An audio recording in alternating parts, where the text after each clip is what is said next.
এই যে বন্ধুরা, সেই জিরাট তামিলপাড়া পুনিপচা নদীর ছালকালানের ট্যাংরা মাছ, এটাকে এখন হলুদ লবণ দিয়ে মাখা হয়েছে।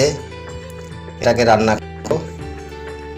পুনিপচা নদী খুব ভালো, এতে 12 ভাতারে মাছ পাওয়া যায়, যে কোনো মাছ চাষ হয়। মাছ ভাজা ধরিয়ে দিলাম বন্ধুরা, দেখুন মাছ ভাজা হচ্ছে।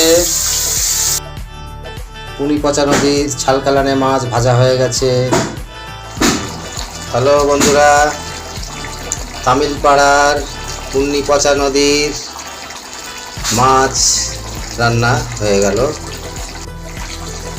হ্যাঁ বন্ধুরা, তামিলপাড়ার পুনিপচা নদীর ট্যাংরা মাছ রান্না হয়ে গেল। এবার একটুখানি গরম মশলা দিতে হবে, কারণ ওই নদীটা পচা, একটু গন্ধ হয় তো, ওই জন্য একটু গরম মশলা দিতে হবে বন্ধুরা। এরপরে পরিবেশনটা বাকি।